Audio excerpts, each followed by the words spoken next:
daily fantasy. His number too high, then I'm probably fading him. He been on the road, he gon' eat up my salary. I hit a buy, he gon' lie before lock. Play back to back, then I probably won't pick on the DFS bachelor, good as it gets. Build a few liners and hit me a leg. He had a good game, but it might be a trick. Log in the Slack so I know who to pick. Sharing our liners, we all gon' get rich. New to this game, you should come to the pad. You might want some cash and get a good laugh. DFS sports, we gon' run up a bag. He heard every game and it's making me mad. You buying your lineups, I think you a cheater. DFS bachelor, he the new leader. Yeah.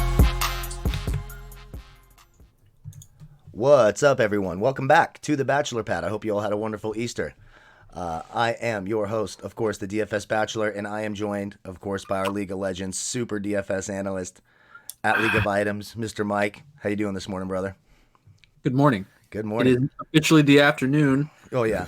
Afternoon. In this part of the world. Yeah. Just ate a ham sandwich, which was left over from yesterday. And feeling pretty good. A lot of people had a good night.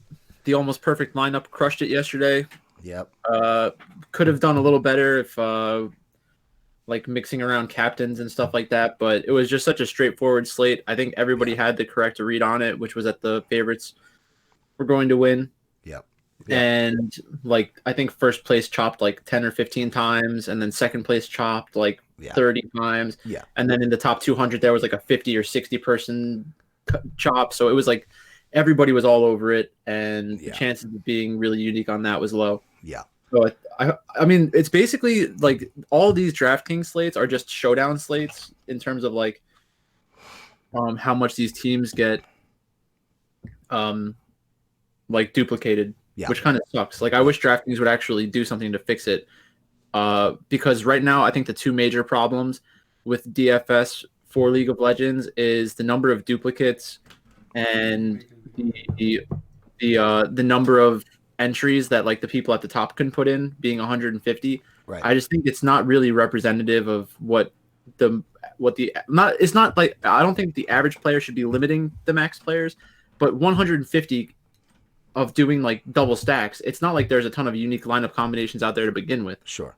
So I just think it's kind of ridiculous. It's just oversaturated. Sure. They need to scale it back. Well, last night was super predictable.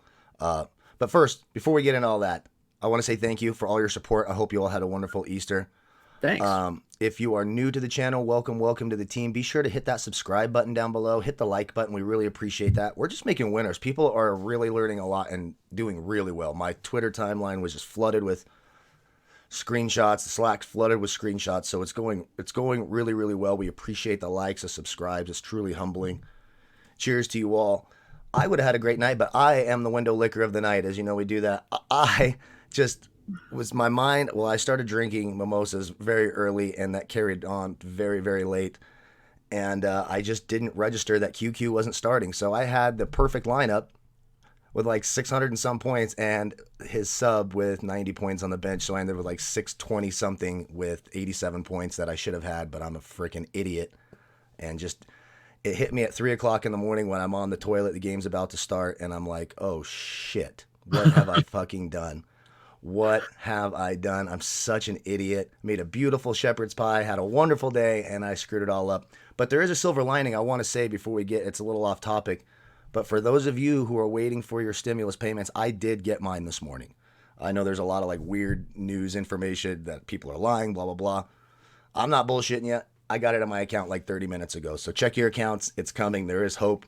Be happy. Yeah, mine's not there yet. Have a good day. It'll be there soon. So it's going to be there soon. So hopefully that adds a little bit of hope and some good fuzzy feelings for people today. So tonight's only a 3-game LPL slate. I actually like these a lot. But like you said, it's hard to have variance. FanDuel kind of has it figured out because you have to play a player from 3 different teams. The problem with playing on FanDuel is like last night, they didn't even have Jackie Love on the slate. The only problem with FanDuel is they fucking suck at everything. They fucking suck. Their scoring will take 24 hours, but they do have a nice $4 contest you can win 10 grand in. So it's and you have to have players from 3 different teams, so it does make you change some things up. Yeah, I think all they have to do really for DraftKings is like make the 20 entry max that they do, make it like a 30 or 40 or 50 entry max, and then just make that the biggest contest. Right. And just funnel people into that contest. Like they always do this thing where they put out way too many spots or something. There has to be a way that they can like auto size their contest better. Like it's not that tough. Like or maybe just add a flex, maybe increase the salary cap and add a flex. Well, I'm just saying for like the size of the contest, because if like I don't know if you have any experience with like the leagues that they do, like the little ones that you can kind of do like a 20-person league with all people that you know. Yeah. Have you seen that? Yeah. So like if you have a 20-person contest and you only can get 12 people, it'll automatically make it a 12-person contest, and then it'll still run it. Like there used to be an issue where you had to hit the exact number of people. Sure. So now it's like sometimes they'll run out 2 or 3 Titans Furies in one night. That just means that the number of people who wanted to get access into the first one couldn't because of the max players. Right. So, like, if you think about it, the Draftkings as a company definitely has all of the information on how much money people have in their accounts and who plays what kind of contest. So all they have to do is go, okay, out of all of the people who play League of Legends Draftkings, how many of them have enough money without depositing to enter into this contest? Yeah. And then you just like run some kind of run a calculation and then figure out how big the contest should be. Sure. It's just stupid. It just seems stupid to me. Yeah. I get it. That makes sense to me. Also, liking the video, subscribing to the channel, and leaving a comment in the comment section. I'm going to do this before I forget. You qualify for our weekly $25 PayPal giveaway, and I did remember to write the winner down today, so I'm pretty excited about that. So our winner is Sean Michael 00. I don't know if it's Sean Michael or whatever, but that is the name. Congratulations to you. Hit me up on Twitter in the comment section. Let me know how to get that to you. We'll get that to you right away as well. Seriously, thank you all so much. Very, very happy at how this different side of DFS that we never covered before has branched into something that you all enjoy and has been helpful. It's really awesome. So yeah, pretty cool. I'm right around 300 subscribers on YouTube. I'm just saying. There we go. And the link for his channel's down below. Be sure to check that out. He does short videos and long live streams and all that stuff later throughout the day as well if you want a closer refresher about lineup construction and stuff like that. So we have 3 games tonight. We do know the starters. They're already released. I would advise you to check them once, check them twice, check them thrice, or you'll be an idiot. And more idiot important than checking them, actually look at them. Actually look at them. Don't just see Jackie Love and in your drunk stupor just be like, fucking sweet, and then, everything goes perfect, and then you realize while you're crapping out heartburn at 3 a.m. that you are the biggest idiot on the planet. So, there you go. It happens when you get old, I'm a fucking idiot. So these 3 games tonight, just vaguely looking over them, this is going to be a lot more difficult, in my opinion, than last night. I could make an argument for every team in each game that they're going to win. Yeah. I don't think there's any super clear favorite tonight. Yeah, I think if you just want to jump into the first game. Rogue Warriors, JDG. Yeah, so tonight we have Holder playing. Holder's going up against Zoom. Zoom has been really good since he's come back, so I think JDG definitely has the advantage in the top lane. Mm-hmm. In the jungle, I think that it's pretty close to 50-50. They're both very aggressive junglers. They're 2 of the better carry junglers in the LPL, so it should be a fun matchup to watch, which is great. But I don't think there's a clear advantage to one side or the other. Right. The only way that I could see there being a big advantage in the jungle is if the impact of the solo lane, so the top laner and mid laner, makes it makes a difficult game environment for the jungler. Right. That is the only way that I could see it really being won or lost by the jungler. Well, I will say, just in terms of fantasy points, Harrow has shown, even in a loss, he can put up a ton of points. Like, it feels like if Rogue Warriors, JDG is the favorite, should point that out. If the Rogue Warriors do win, it feels like Harrow's going to have a big game. He's just definitely scoring. He's a killing monster. He just attacks and So I could see some in a game stack situation, or maybe trying to be a little different, one-offing Harrow as the and as a jungler, or maybe as a captain if you want to be real different. He does have 100-point upside. Yeah, I could see some salary savings.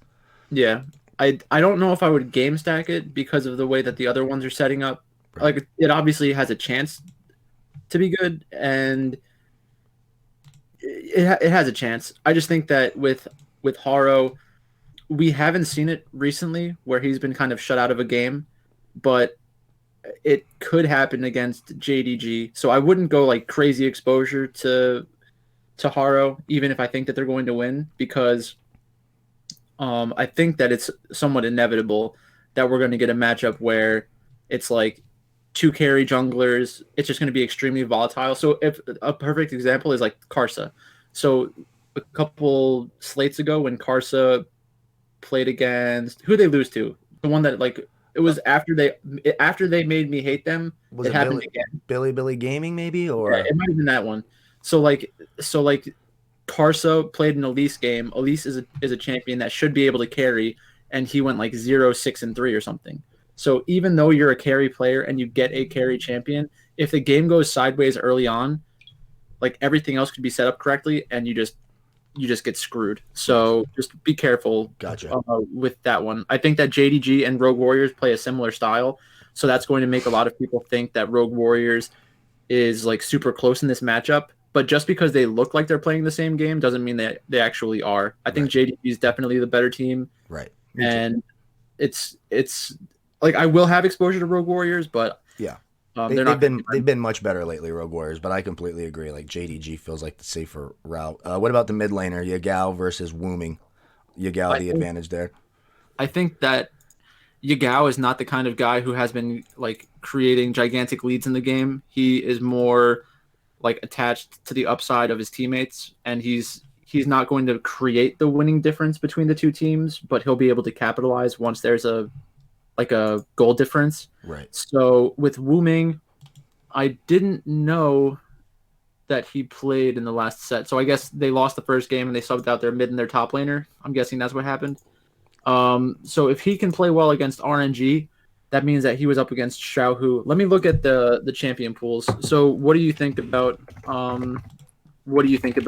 Rogue Warriors in general? Are you going to have a lot of exposure to them, or are you afraid? This is going to be one game where I just hedge and play both sides. Yeah. And I'll probably have a little bit more to JDG than Rogue Warriors. Mm-hmm. But and I'm probably going to say that about every game. Like I'll probably have more lineups tonight than normal because I want to cover my ass and I don't see like a clear path either way. Sure. I'll be the lineups I'll be rooting for are my Rogue Warriors because I'll hope that they're lower owned, and I want those lower ownership lineups to be the ones that go off. But more exposure to JDG, but I'd certainly see the upside in Rogue Warriors, especially a guy like Harrow in the jungler. Yeah. So for Rogue Warriors in their matchup against RNG, game 1 they played Crazy and Ruby. They had Malphite, and they had Syndra. So those are two pretty good champions. Like I don't have a problem with that draft, but they lost and they got subbed out. So then in game 2, Holder played Set and Wooming played Silas. In that game, Harrow went off and Zhuji went off. So that's good to see, because it means that Wooming can play a difficult matchup and still do really well. Like it was Silas versus Lucian. Xiaohu's a good player and he's good at Lucian, and Wooming, basically in that matchup, you need to be able to survive the early game and not like get destroyed so that you can still like actually play the game. And he was able to do that. So that shows a decent amount of skill. And then in the third game, Rogue Warriors played Wukong and Galio. So that's actually huge from a DraftKings perspective for the mid laner. I think that maybe it was like a little bit over a week ago, I was talking about the potential meta shift in League of Legends, how the carry junglers were going to be able to play like Graves and Kindred and those kinds of champions, and then we would see some mid laners picking up stuff like Galio, specifically Galio, and they're doing it. So that makes me feel really good about the jungle mid duo, because when your mid laner plays a champion like Galio, he's able to respond to you around the map. And it's going to be very simple for Galio to actually get assists, because when he uses his ultimate to get into the fight, he will basically get assist credit for every kill that happens.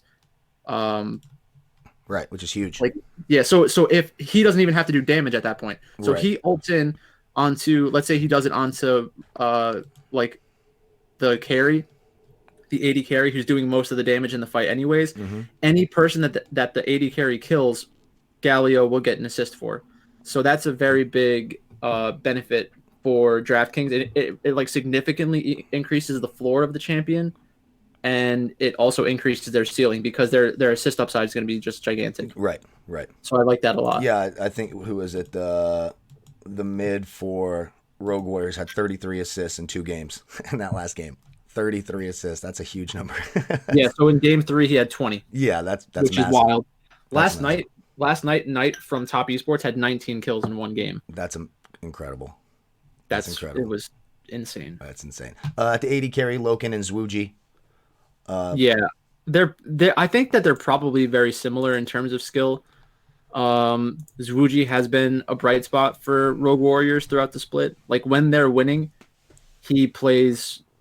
It's like you need to have somebody on your team who can take advantage of the opportunities that the entire team creates. Sure. There are some 80 carries out there who are complete garbage and can't actually carry the game. So their team will spend all this time building up a lead, and then they're like, okay, here you go, 80 carry, go win us the game. And like, you just can't do it. Right. So Zwuji's not that guy. He can actually do it, which is good. I don't think that he's created many leads for himself, which is where you get that additional upside from some of like the better laning 80 carries in China and just like around the world in general.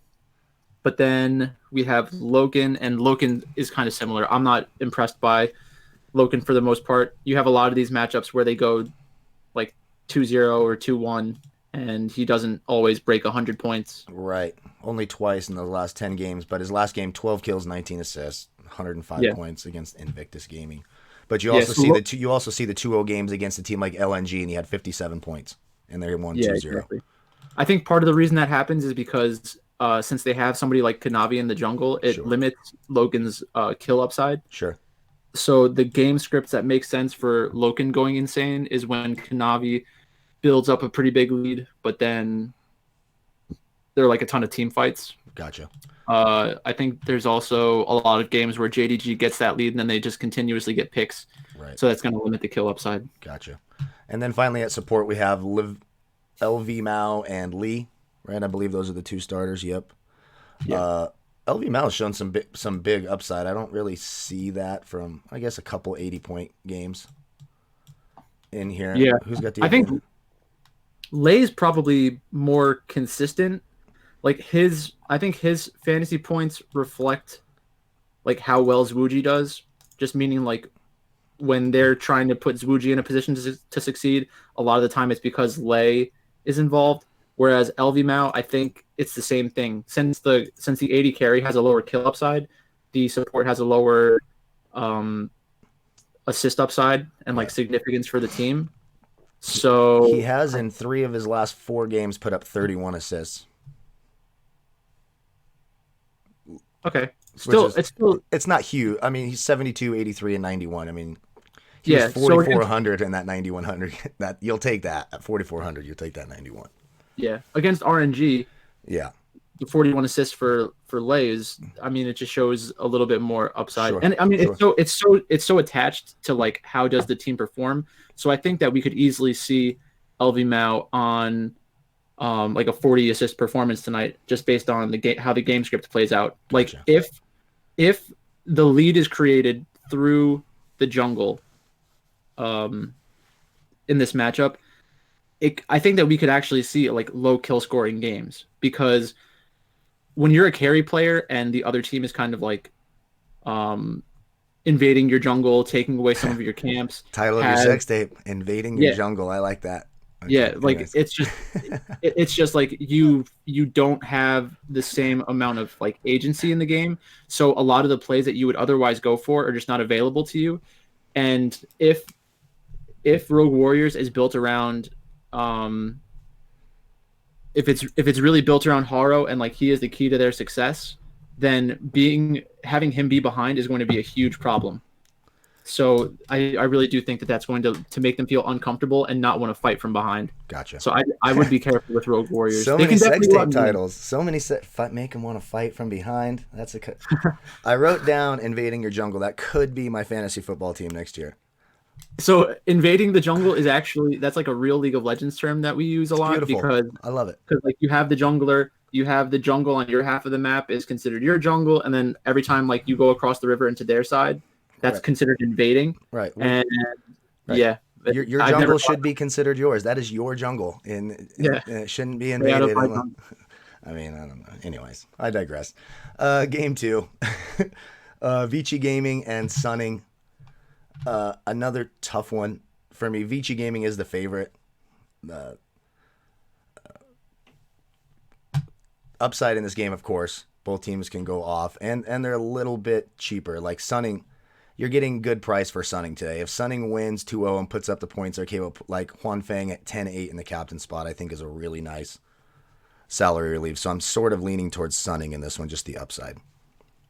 I think that stylistically, it's very interesting because these first two matchups, the styles of the two teams are very similar. So Rogue Warriors and JDG are both like jungler focused teams right now because they're both capable of being carries. Sure. I think Vici Gaming and Sunning, regardless of what the meta is telling them to do, I think they're both like truly 80 carry focused teams. So they're going to try to have iBoy and Juan Fang in positions to like go crazy. Right. And that means it's going to be a very frustrating game to watch because it's going to be like, okay, well, there's a dragon coming up in 2 minutes. It's the fourth dragon for Dragon Soul. You're going to have both of these teams kind of like walking around each other by the objective, and then they could either engage or they could run away. So every time they run away tonight, you're just going to see fantasy points flying out the window. Right. And it's going to make you want to cry. I think that can happen a decent amount in this matchup. So that's what scares me. It definitely does have the big upside if these games go pretty long, or if it's a 3-game series, or like if they fight from behind. But when you have a team coached by one of the best coaches in the world, they're going to be pretty disciplined, I think, and understand what their actual win conditions are. So if Sunning get behind, I think that Sunning is going to be more willing to fight than Vici. Vici is going to try to pick their spots more, and Sunning is just going to try to like brute force it. Gotcha. So I think Vici Gaming might actually have the higher upside. Okay. Good to know. Good to know. Do you want to go position by position, or do you feel? Yeah, sure. So got Cube and Ben. Cube's obviously better than Ben, right? I'm not really familiar with Ben in terms of like solo queue success or like what his champion pool is like, but they're probably both highly correlated with their team's success. Like I don't know if Cube is really going out there and dominating the other team and like creating the winning difference for his team. Right. Yeah. For me, I would rather play Ben just because Cube. I don't like spending $6,800 on the top. I just don't. Yeah. If I'm spending $6,800, it's going to be on a bottom. God damn it. No, I'm kidding. Yeah. But just so like a player like Ben. It's similar, like you talked about, not the huge upside, but the salary relief makes more sense for me there.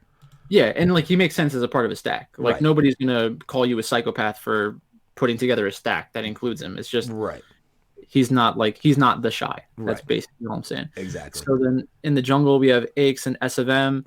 S of M is like he plays a lot of Jarvan, which is similar to Galio. Like it's really easy to get assists on him. So that's why he always has pretty good performances and wins. I think Aix also plays Jarvan.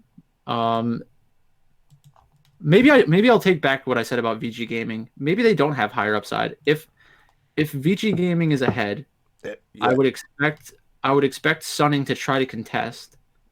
But if VG Gaming's ahead, it's also probably more often they're going to do the whole runaway thing. Yeah. I'll put it this way: if Sunning wins and scores points, I'm winning money tonight because I'm playing Sunning. Yeah. Everywhere I look, it just seems like they have the upside, more upside even in losses. And Vici Gaming fucks me over every time I play him. It feels like.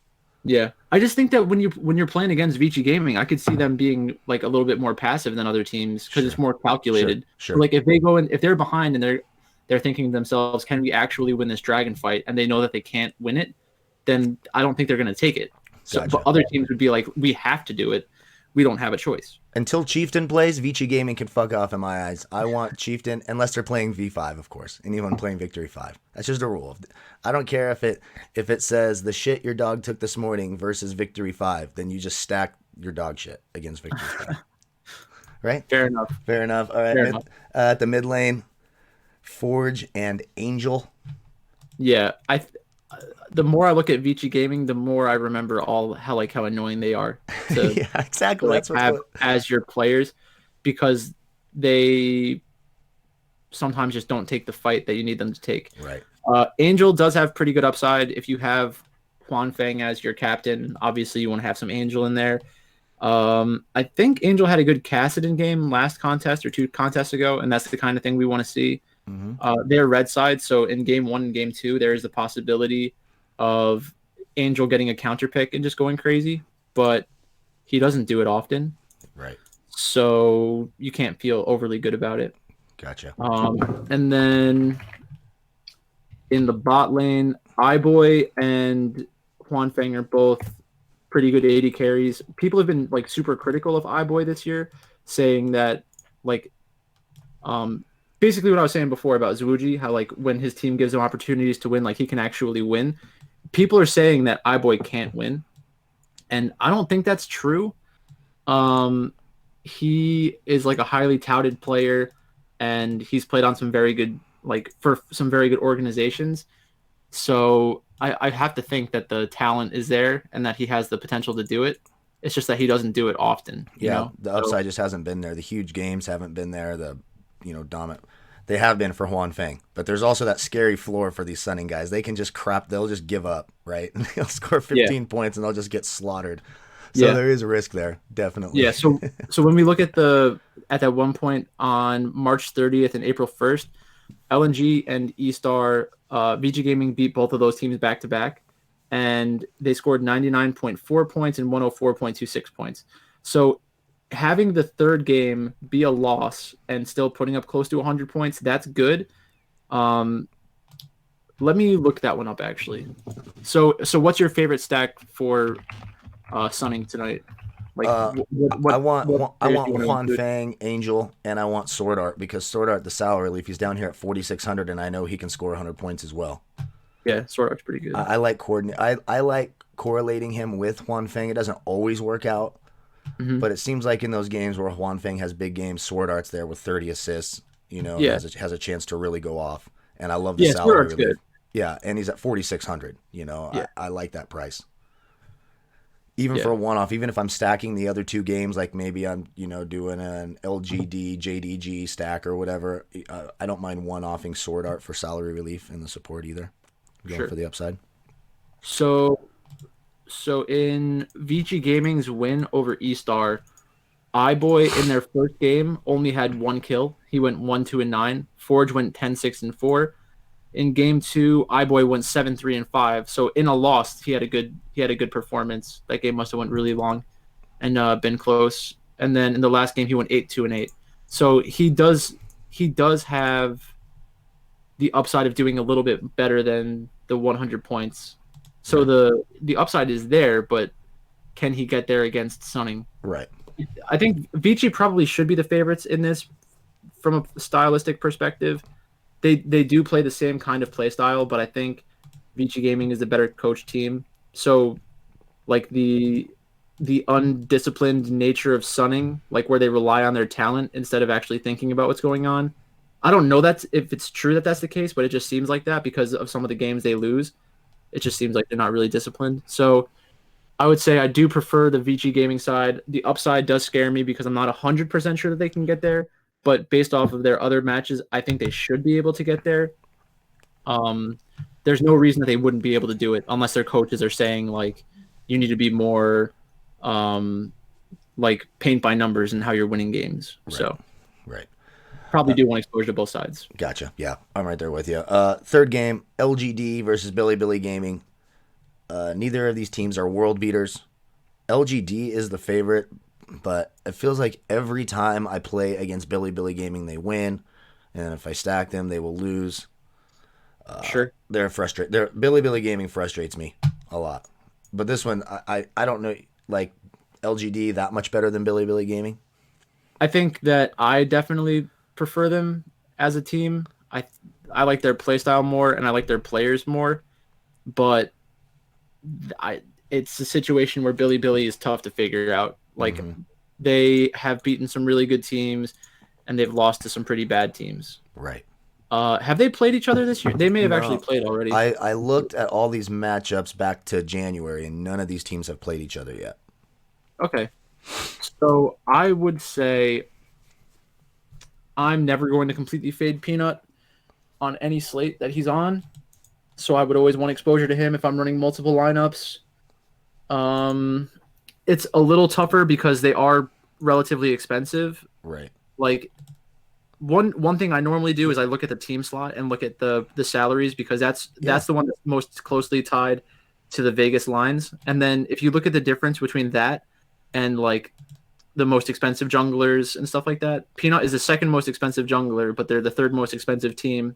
Right. And Kramer, they have the most expensive AD carry. Yeah. Kramer's the most expensive AD carry because they expect people to want to play LGD because of how they have been playing. Like they have had some good matchups and scored a lot of points, and they've probably had a lot of ownership. So that is going to impact how they do their pricing. Yeah, he does have big upside too. I mean, Kramer can get there. He can get you what you want.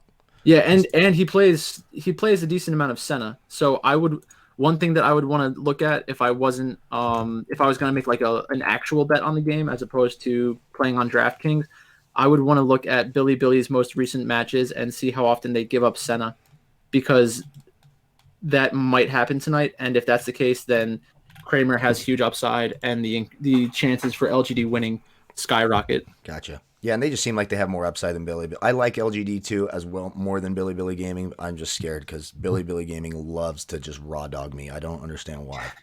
I don't understand. They just love to.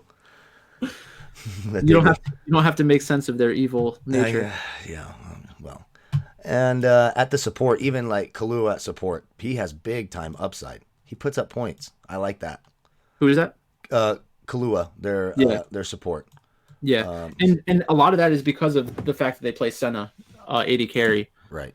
So if you can get Senna onto your team, the support is going to get more CS than usual, have a little bit higher kill upside than usual, and then they're still going to be very involved in the assist category. Gotcha. So another game where you want exposure to both sides, you're focusing more on LGD. I will only have Bilibili Gaming if I feel like it's contrarian and gives me some kind of like unique roster constructions. Sure. Yeah, I might just take a stand and go much heavier on LGD. And then for all you guys who play Bilibili Gaming, congratulations. I jinxed him and I reverse jinxed him. And selfless. Enjoy your winning. That's me. I am a selfless god. So no. 3 games, so should we just your favorite of the night? Let's just do our favorite of the night. I think that JDG is my favorite. I think that they're going to go a little overlooked. People are going to want to get Rogue Warriors into their lineups. They're going to want to get Sunning into their lineups. They're going to want to get Vici Gaming into their lineups. So I think JDG, even though their ownership should be in the high 30% or low 40%, I could see it being a little depressed. Did they win their last matchup? They did, right? They had a good win. Yeah, I believe so. Yeah, they beat Invictus Gaming 2-0. Yes. So they're on a hot streak right now. Maybe that keeps some people on top of them. Yeah. That's what I would expect. I think if I was doing like ownership projections for what it should be, JDG should be about 40% owned. Gotcha. Yeah, they're my favorite as well, but I'll go since you picked them, I'll say my other favorite's LGD. I like the upside against Bilibili Gaming. I think that game could turn into one of those bloodbath games. Yeah, so the one thing I am afraid of in the Bilibili Gaming versus LGD matchup is I'm pretty sure Bilibili Gaming has like punished teams that pick Wukong very hard, and I think that LGD has had some like really bad Wukong games, so that does scare me a little bit. In terms of playing from behind, I would want to look at sports projections graphs again tonight and see like how many kills do Bilibili Gaming give up in their average games. Gotcha. And then our favorite underdog. My favorite underdog is Sunning. Anytime they're an underdog, they're my favorite underdog.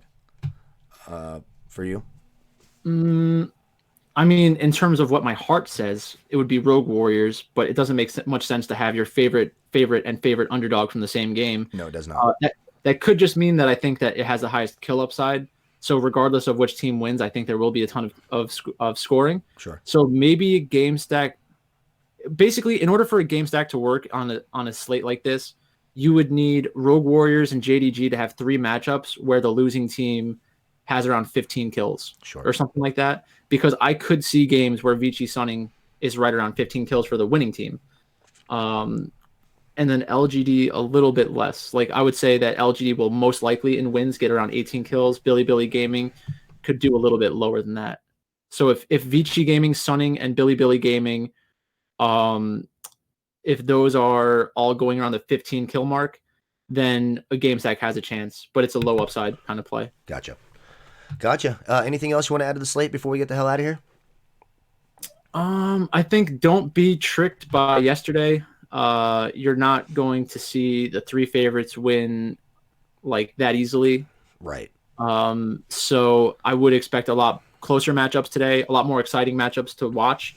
The Rogue Warriors versus JDG match, I'll probably do a highlight of that afterwards, just because I think it will be a lot of fun to watch. Sure. 2 very aggressive junglers. What about you? Anything else? No, I think that's it. Just want to say thank you again. Don't forget to like, comment, subscribe. Don't forget to check out Mike's video. That link is in the video description below. Our Twitter handles are down there. The link for Draft Dashboard, if you want my NBA player pool for the NBA Sims and NFL Sims, all that is down there. Lineup Optimizer, etc. There is a Lineup Optimizer coming for League of Legends soon, so I'm told. Congratulations again to our winner. Be sure to hit me up, collect your winnings. May the fantasy gods be with you all tonight. Cheers again. Hope you all have a wonderful day, and we will see you all tomorrow. It's a 5-gamer. LPL LCK is back tomorrow, nice. I believe. So nice. Thank you all again so much. Bye, folks.